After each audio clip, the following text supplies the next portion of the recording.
Hello friends, अस्सलाम वालेकुम।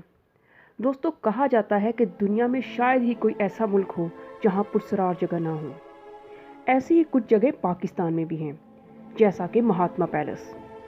दोस्तों, इस पैलेस को राजस्थान के एक बिजनेसमैन ने 1927 में तमीर करवाया था, और ताकि वो अपने बच्चों के साथ साथ गर्मियों की छुट्टियां गुजार सके। लेकिन बाद में पुरस्कार वाक़यात की वजह से इसे बंद कर दिया गया। लेकिन बाद में कुछ अरसे बाद उसको म्यूज़ियम में तब्दील किया गया। लेकिन वहाँ जाने वालों को बहुत सी हैरत अंगेज़ वाक़यात का सामना करना पड़ा। कुछ लोगों का कहना है कि उन्होंने वहाँ वाइन से भरे हुए गिलासों को उड़ता देखा, और कुछ लोगों का कहना था कि कमरों से लोगों के बोलने या पार्टीज करने की आवाज़ सुनाई देती है। दोस्तों, अब मैं आपको लेके चलूँगी चौकंडी के उस कब्रिस्तान की तरफ, जिसके बारे में कहा जाता है ये तकरीबन 6000 साल पुराना कब्रिस्तान है। यहाँ की कब्रें बहुत ही खूबसूरती से किसने सजाई हैं, ये आज तक मुअम्मा हल नहीं हो सका। लेकिन कहा जाता है कि यहाँ के कब्रिस्तान इंतहाई खौफनाक है। वहाँ रात को जाना तो दूर की बात, वहाँ दिन में भी कोई नहीं जाता। और ये इंतहाई खौफनाक कब्रिस्तान ऐसा है जहाँ पे बच्चों के खेलने, रोने की आवाज़ें आती हैं।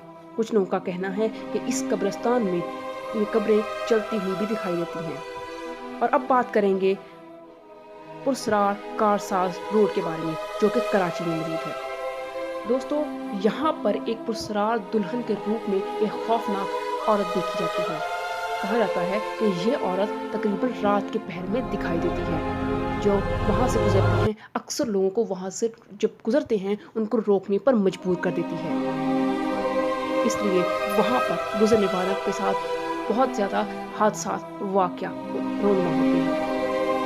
और अब बात करेंगे कराची में मौजूद एक हट के बारे में। हॉक्स बे में मौजूद ये हट इंतहाई पुरस्कार है, और ये किसका है और कब से है ये मालूम नहीं है। लेकिन कहा जाता है कि जहाँ पर जो कोई भी ठहरने आता था उनके साथ बहुत पुरस्कार वाक़यात पेश आते हैं।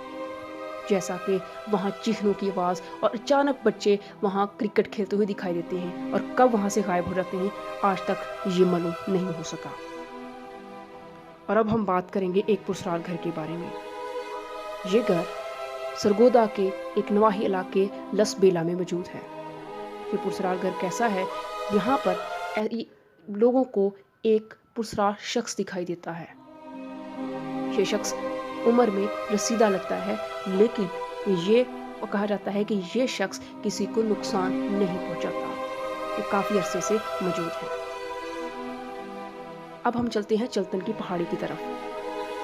चलतन की पहाड़ी का किस्सा कुछ यूँ है कि यहाँ पर दो मियाँ बीवी रहते थे। उनके यहाँ औलाद नहीं थी। औलाद के ख्वाहिश में वो एक बाबा जी के पास गए, उन्हें दुआ का कहा। अल्लाह ताला ने उसकी दुआ, बाबा जी की दुआ कबूल की और उनको 41 बच्चों से नवाजा। उन्होंने अपनी गुर्बत की वजह से एक बच्चा अपने पास रखा और बाकी बच्चों को पहाड़ी के नीचे छोड़ आए। लेकिन कुछ अर्सा बाद माँ बाप को अपने बच्चों की याद सताने लगी, तो वो नीचे अपने बच्चों को देखने आए। लेकिन वहाँ किसी बच्चे को न पाकर वो रोने लगे। आज भी उन बच्चों की सदाएं गूंजती हैं। ये वहाँ पर मौजूद लोगों का कहना है, क्योंकि वो अपने माँ बाप अपने बच्चों को छोड़ गए थे, इसलिए आज भी 40 टन यानी कि 40 बच्चों को रोने, कभी खेलने की आवाज़ें वहाँ से सुनाई देती हैं। अब बात करेंगे कराची में मौजूद हिल स्टेशन के बारे में। ये हिल स्टेशन कराची में दादू के मुकाम पर मौजूद है। ये इंतहाई पुरस्कार हिल स्टेशन मरी के हिल स्टेशन के टक्कर का है।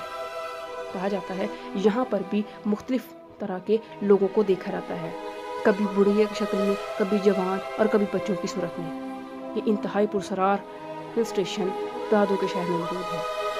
आप इसके बारे में इंटरनेट पर सर्च भी कर सकते हैं। अगर आपको मेरी ये वीडियो अच्छी लगी है तो काइंडली मेरे चैनल को सब्सक्राइब करें और बेल आइकन पर ज़रूर क्लिक करें, ताकि मेरी नई आने वाली वीडियो आपको मिल सके। Thank you.